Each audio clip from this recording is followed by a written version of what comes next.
Je voudrais vous entendre sur un phénomène. Alors un phénomène que personne n'avait vu venir et qui déplace des dizaines de milliers de personnes dans nos banlieues. Alors certains y voient une poussée du communautarisme, d'autres au contraire soulignent l'ambiance de fraternité qui s'en dégage. De quoi s'agit-il? Eh bien vous allez tout comprendre. Voici les indispensables avec Baptiste Morin. Bonsoir Baptiste. Bonsoir David, bonsoir à tous. Alors que se passe-t-il? Quel est ce phénomène dont on parle? Bien regardez ces images, un match, là c'est un match entre le Maroc et la Tunisie, et ça ne se passe pas du tout en Afrique, non, ça se passe juste à côté de Paris, à Créteil, en banlieue parisienne. Et vous voyez là les images de la finale du tournoi organisé dans cette ville de la banlieue parisienne, tournoi organisé sur le modèle de la Coupe d'Afrique des Nations qui va se dérouler en Égypte du 21 juin au 19 juillet prochain. Ce genre de tournoi... Sauf qu'on est en France. Exactement, on est en France et ce genre de tournoi s'est répandu en fait dans toute la banlieue parisienne. Alors je vous parlais de Créteil, la base, mais ensuite il y a eu le même genre de tournoi à Évry, dans l'Essonne, à Épinay-sur-Seine, à Clichy-sous-Bois, à Aulnay-sous-Bois, là on est en Seine-Saint-Denis, à Argenteuil, à Clamart aussi, dans les Hauts-de-Seine. Vous avez aussi autour de Créteil, Vitry-sur-Seine, Maison-Alfort, Choisy-le-Roi ou encore un peu plus loin, à Mantes-la-Jolie, dans les Yvelines. Dans toutes ces villes, c'est donc ce même phénomène des joueurs qui forment des équipes en fonction de l'origine de leur famille. Parce qu'ils sont tous français. Exactement, tous français, mais d'origine soit malienne, soit sénégalaise, soit camerounaise, et qui donc se réunissent et qui participent à des tournois qui rassemblent énormément de monde. Regardez ces images, on est à Clichy-sous-Bois, vous voyez que l'équipe malienne est très soutenue, ça donne des copes assez impressionnants, on a l'impression d'être sur des matchs de football professionnels. Alors, vous voyez la remarque qui peut émerger immédiatement, est-ce qu'on est dans un phénomène communautariste? Alors, on pourrait le croire de prime abord, sauf que on joue les hymnes des pays africains qui sont représentés, mais on joue aussi la Marseillaise, écoutez.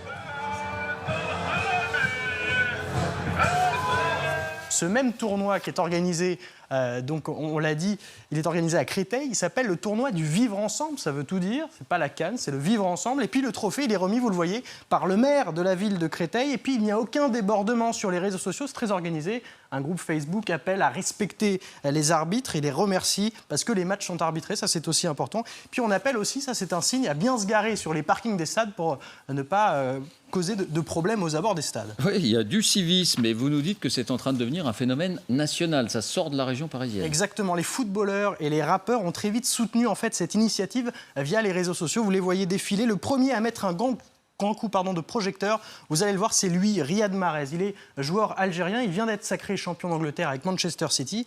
Il a soutenu ce mouvement, il a été rejoint par ces hommes, Karim Benzema, le champion du monde, tout fraîchement champion du monde, Benjamin Mendy, ou encore Didier Drogba, star du football ivoirien. Et du coup, ces tournois s'exportent, vous l'avez vu, en région parisienne, mais pas que, aussi en banlieue de Nancy, en banlieue de Lyon. Ça déborde même du cadre africain. Regardez cette image prise par un habitant de Clichy, tout un COP de supporters turcs. Sauf que la Turquie ne participe pas à la CAN, elle joue en ce moment les éliminatoires de l'Euro. Et qu'il s'agit encore une fois de Français. Exactement, de Français qui supportent une équipe qui rassemble sous la bannière de la Turquie.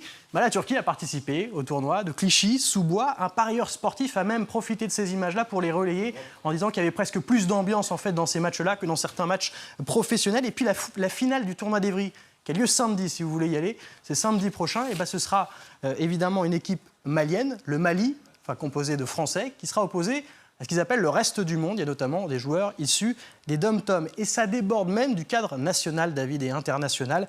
À Bondy, en Seine-Saint-Denis, certains ont organisé ce match entre musulmans et chrétiens. Alors vous allez me dire, c'est la guerre des religions. Pas du tout, pas du tout. C'était en fait la fête de la fraternité, une très bonne ambiance. Vous voyez, ça a été suivi sur les réseaux sociaux. On parle même de remontada chrétienne. La remontada chrétienne. Merci Baptiste. Et en attendant d'accueillir celui qui a lancé tout cela, en quelques mots, chacun d'entre vous, qu'est-ce que ça nous dit? Ça nous dit que, regardez, l'équipe de France qui a gagné, c'était une équipe de France à la fois africaine, ça a été dit partout dans le monde, et totalement française. Donc, et finalement, c'est pas dissonant par rapport à ce qu'on voit en équipe de France, dans les équipes professionnelles et dans tous les championnats européens où les Français sont souvent des Français d'origine africaine. La deuxième chose, me semble-t-il, c'est que c'est pas du communautarisme, c'est simplement le fait qu'il y a toute une jeunesse dans ces quartiers qui garde un lien à son pays d'origine.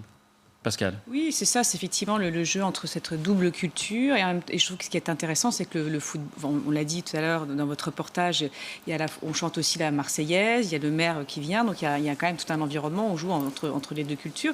Et je pense quand même que le football, pour toute une jeunesse, ce sont des valeurs qui peuvent être intéressantes, fédératrices. Là aussi, vous l'avez dit dans votre reportage, c'est des événements qui disent le vivre ensemble. Donc je trouve que c'est quand même... si ça peut être donné des actions positives, moi je suis plutôt favorable. André, qu'est-ce que ça nous dit? Peut-être un peu moins image d'Épinal, vœux pieux et vivre ensemble. On adore ça tous, hein, c'est très bien de vivre ensemble. Je rappellerai quand même, là ça se passe très très bien, là on dit français, je rappellerai quand même le nombre de Marseillaises sifflées. Quand même, il ne faut pas l'oublier, que ce soit au Stade de France ou ailleurs, ou quand c'était Turquie, d'ailleurs là, c'était en Turquie, comment ils ont sifflé la Marseillaise de façon extraordinaire. Je veux dire, il y a un problème, moi, je suis tout à fait, c'est très très bien tout ça, et vive le football, et vive ça. Mais je vais vous dire, quand Jérôme Fourquet écrit, directeur opinion du FOB, l'archipélisation de la France, c'est une France archipélisée, c'est une France morcelée, c'est une France fendillée. Et moi, je voudrais que vous interrogiez tous ces gens-là, combien se sentent plus français ou plus turcs et autres. Et oui, il faut le dire, parce que sinon, on reste dans l'image d'Épinal, on est content, tout le monde il est beau, tout le monde il est gentil, tout le monde il est bisounours. Le problème, c'est que moi, je suis tout à fait d'accord, mais alors je vais vous dire ce que j'aimerais. J'aimerais que dans les pays d'Afrique et d'Asie, il y ait comme ça des troupes françaises, chinoises, des groupes qui fassent le football ensemble. J'en ai pas beaucoup entendu parler. Franck. Moi, je suis élu local et je considère toujours que le sport est un élément d'unité nationale, mais aussi d'unité locale, et si ça peut amener la paix, même communautaire, parce qu'on sait qu'il y a des tensions parfois, c'est extraordinaire. Alors, il faut espérer que tout ça se passe toujours dans un climat comme il est très clairement souligné ce soir, mais c'est essentiel. Le sport, franchement, c'est une réponse aussi à la paix dans notre pays. Alors, je vous propose d'accueillir Moussasso. Moussasso, c'est l'homme par qui tout est arrivé. Bonsoir Moussasso, prenez place. Vous avez 26 ans et c'est vous qui avez organisé le premier tournoi de Coupe d'Afrique à Créteil, dans votre ville. Vous êtes vous-même d'origine sénégalaise, vous jouez au foot? Non, je fais de la boxe. Donc, vous l'avez organisé pour d'autres. Vous n'avez pas. Est-ce que vous vous attendiez, lorsque vous l'avez organisé à Créteil, puis ensuite on a vu que ça a essaimé partout dans les autres villes, vous vous attendiez à un tel succès? Non, pas du tout. Parce que nous, au début, ce qu'on a fait, c'était un mouvement brut, sans calcul. On a voulu faire un tournoi pour s'amuser et puis surtout pour rassembler, en fait. On aurait pu faire un tournoi de foot interquartier, ce qui existe déjà et ça a toujours existé dans toutes les villes, en fait. Mais là, ce qu'on a fait, c'est faire un tournoi pour éviter d'opposer les quartiers, en fait. Donc le seul moyen de pas les opposer, c'était de les unir, pour trouver ce dénominateur commun, ce qui était de l'origine de leurs parents, en fait. Donc du coup, eux, vraiment, ça les motive à venir jouer avec défendre le même maillot. Donc c'est juste ça et je ne m'attendais pas du tout à cet engouement. Mais on voit les élus et le maire de Créteil, donc, qui est venu lors de la finale.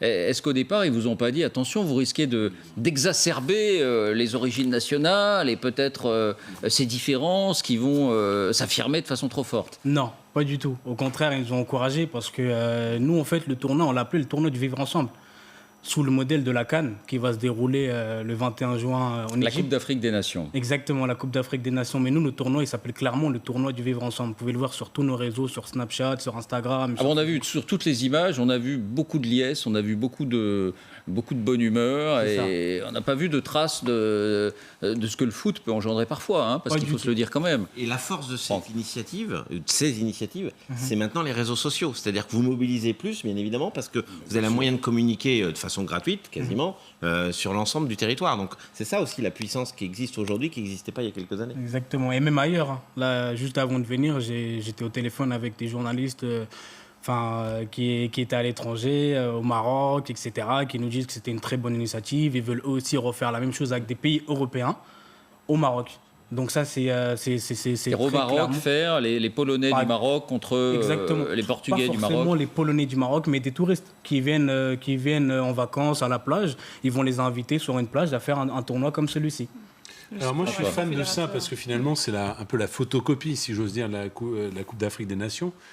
Quand on était gosse, qui n'a pas joué à dire « je suis Platini, je suis un tel », et suivant ses origines. Par contre, j'ai vu à la fin de la présentation qui a été faite tout à l'heure, le match des chrétiens contre les musulmans. Pour moi, c'est pas du tout de la même nature. D'ailleurs, à la CAN ou ailleurs ou dans aucune compétition, il y a des équipes qui sont constituées par religion. Ça a l'air d'être un détail, mais pour moi, ça change la nature des confrontations. Sauf que l'ambiance, visiblement, était la même. C'est-à-dire Oui, qu'à mais la fin, on se tapait dans la main, faut éviter on se félicitait les uns les autres. Éviter quand même les tensions culturelles, et en la matière, c'est quand même un peu dangereux. Bon, voilà, mais c'est pas ce que vous avez fait à Créteil. On a vu ça, je ne sais où, à Sevran. Non, ça s'est développé à partir de votre initiative. Vous avez entendu quand même, André Berkoff, il peut y avoir des craintes sur le fait qu'on exacerbe encore une fois un peu, qu'on insiste un peu trop sur les origines, et peut-être au détriment du creuset national. Mais je voudrais juste dire un mot.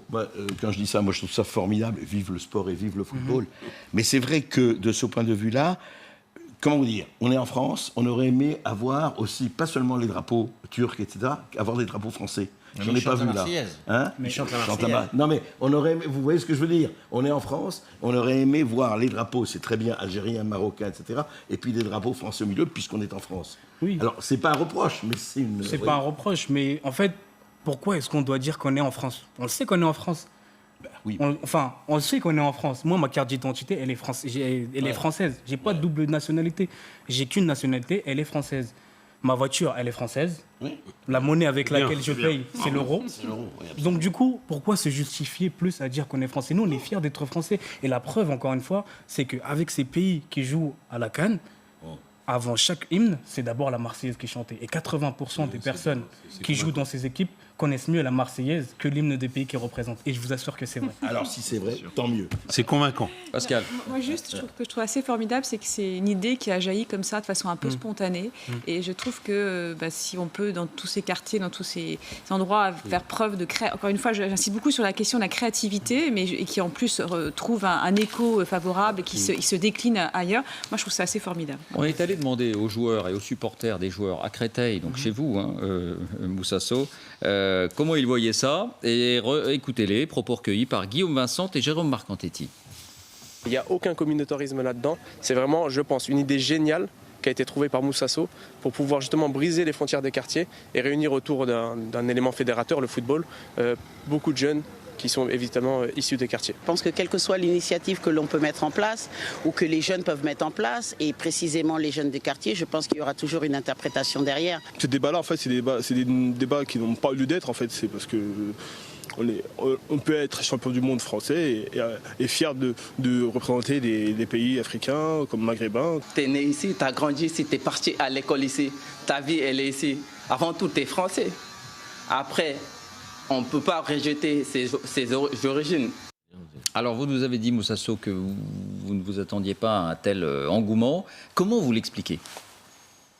C'est la magie du foot ou il y a autre chose ? C'est le sport. Non, nous, c'était vraiment le vivre ensemble, en fait, parce que c'est déjà c'est ce que prône la ville de Créteil, donc qui est le maire de notre ville. On a même un magazine qui s'appelle Le Vivre Ensemble à Créteil. Et même le maire, lorsqu'il a remis le trophée, il a dit que ça fait depuis 42 ans qu'il se bat pour le vivre ensemble. Et aujourd'hui, il l'a vu se concrétiser. Donc l'engouement, il est vraiment né de la volonté de montrer qu'en banlieue, on est capable de faire des événements. Comme par exemple Ladi Doucouré qui nous a fait une vidéo d'encouragement qui était émouvante parce que lui, il est champion du monde français. Et il a dit que son père est malien, sa mère est sénégalaise. Il a une double culture. Et ça, c'est vraiment fort et c'est la puissance. Champion du 110 mètres haies. Simplement d'un mot, je crois que vous avez fait ça sans subvention, sans rien, à l'énergie, avec tout le monde à l'énergie. Il faut les récupérer sur les listes des municipales, parce que ça, c'est Laurent formidable. Cattal, Les gars comme ça, le connaissant. il n'est pas sur la boule, je ne récupère pas. Mais Merci beaucoup, Moussasso. Je voulais juste Allez-y. remercier, parce qu'on dit que je suis initiateur, mais franchement, par rapport à l'organisation, tous les capitaines, les différents capitaines de toutes les équipes qui ont vraiment contribué au bon déroulement, l'association Humanité, parce qu'en fait, nous, on a aussi récolté des fonds pour reverser à une association qui va construire des puits au Mali, et puis qui vont Parce porter... que quand on va au stade, c'est payant ? Non, pas du tout. Tout est gratuit. Tout est gratuit. Complètement gratuit. Tout est gratuit. Nous, on fournit les maillots aux équipes, on achète le sifflet, on achète le sifflet, les cartons pour l'arbitre, etc. Mais tout ça, c'est que avec la bonne volonté, etc. Et jusqu'à 5000 personnes dans les stades. Merci Moussasso Merci d'être à vous. venu répondre à nos questions. Et merci à vous quatre d'avoir animé 24 heures.